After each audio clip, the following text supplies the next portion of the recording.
Okay, so I finally got the rear M3 control arms in. Took about a month to get them. These parts are, like most parts, really hard to get a hold of right now with all the shortages on goods. But I wanted to do a quick video to go over the differences between the M3 versions here in aluminum and the stock stamped steel versions that came on the 335 IS. So they call them control arms, but you know, if you look in the BMW manual, this one right here is what's referred to as the guide arm, or traction strut is another name you'll see it referred to by BMW. And then this is called the wishbone, or just the upper control arm, and this is the bigger of the two. So there's been a lot of debate that I've read online on whether or not this modification is really worth it. So I'm going to go over some of the differences that I've noticed. We'll look at the differences in weight, the differences or lack of differences in the bushings, and in some of the ball joint bearings that are on the M3 versions. And then we'll talk about orientation and how they orient in the car, and whether or not that orientation and the different angle adds strength and stability. First up, we're going to do the weight. So I have my scale set to ounces. So we're going to go ahead with the stock guide rod. And let's see, we're at 33.85 ounces. We put on our M3 version, and we have 27.75 ounces. So it's a difference of about 6.1 ounces lighter on the M version. Multiply that by both sides of the car, and we have about 12.2 ounces lighter. All right, so nothing super significant yet. Now, if we get to the larger upper control arm, stock one comes in at 40 ounces, and the M version comes in at 29.65. So it's about a 10.35 ounce difference multiplied by both sides of the car. So it's about 20.7 ounces. So if I'm doing some quick math, we're at about 32.9 ounces, which would put us a little over 2 pounds.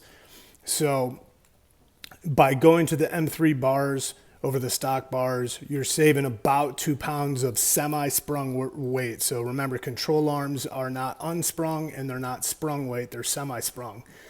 So one part connects to the subframe, the other to the wheel that's in motion. So in terms of weight, 2 pounds is really, not that big of a difference. You're certainly not going to notice that on the butt dyno or anything like that. But nonetheless, it's 2 pounds lighter.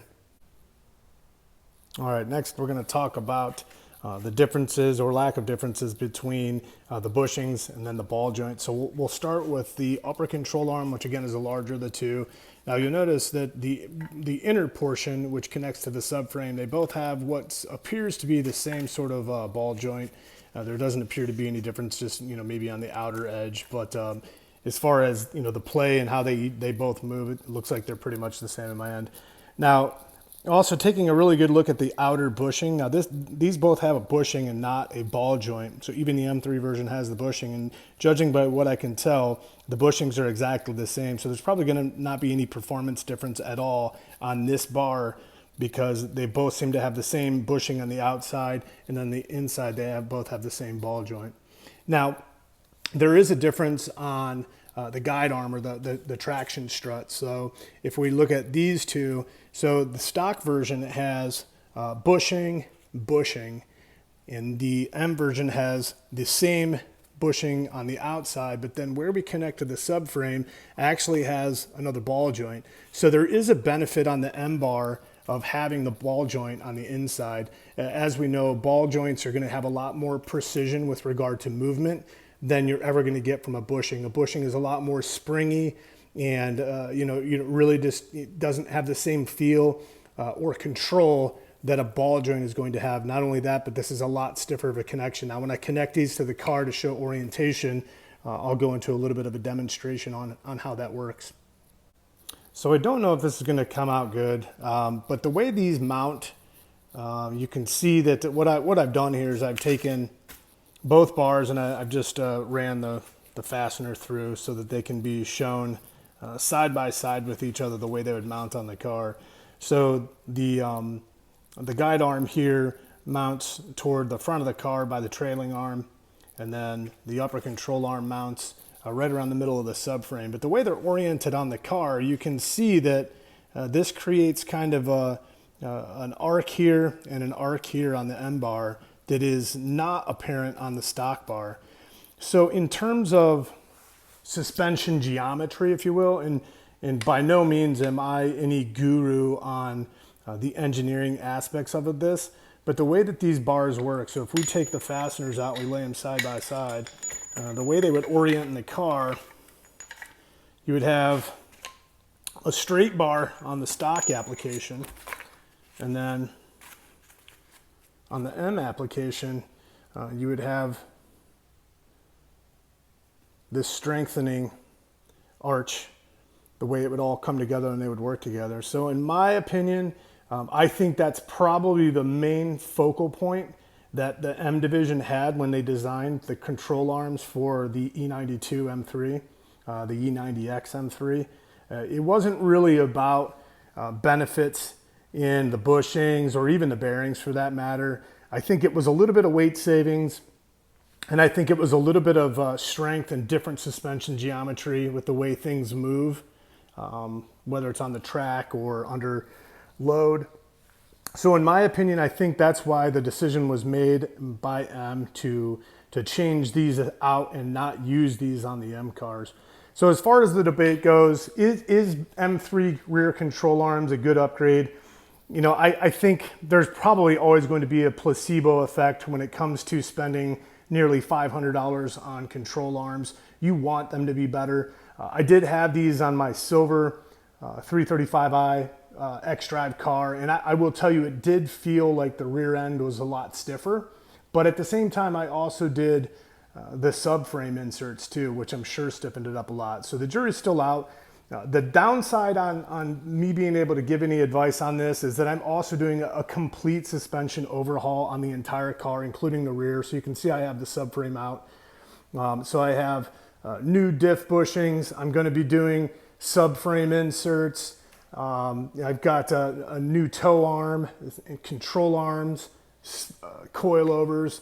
So it's going to be impossible for me to isolate how well these bars change the dynamics of the rear suspension when I have all of those other factors that are going to be at play. From my vantage point, the car is going to be super tight and it's going to be very responsive. So I think if you're doing a full suspension upgrade on your car, you're probably going to want to include these just for peace of mind. But I think there are far better things you can spend your money on, your $500 on, to modify your BMW.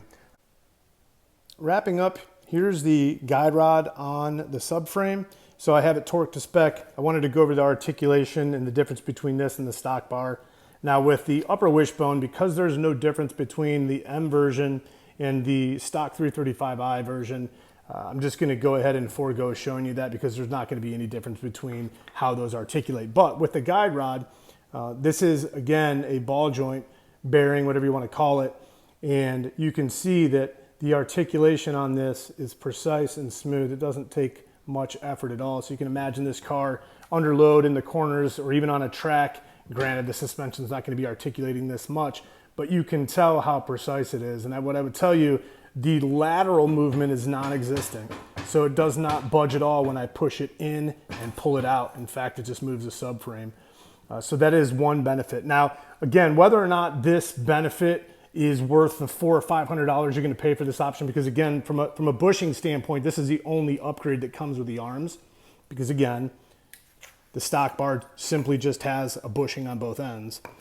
But if the theme on a build is, hey, I want to take out all the spongy bushings and such, and I want to replace them with ball joints and stiffer polyurethane bushings, then you're certainly going to want to do this and upgrade those wherever you can. So next thing I'll do is I'm going to take this bar off, I'm going to replace it with a stock bar, and I'll show you how that one articulates. Stock bar, torque to spec. So this should show you everything you need to know.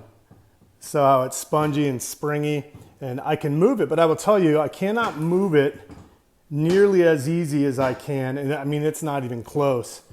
And it doesn't stay where it's at. It's not very precise. Holding it in that position is extremely difficult. And although I'm still moving the subframe when I'm pushing it and pulling it in laterally, you can feel the sponginess as this bushing compresses in and out. So I will tell you, having the ball joint there in the M3 arm version is certainly going to be better in terms of lateral movement on the suspension. So that'll wrap it up. Thanks for watching.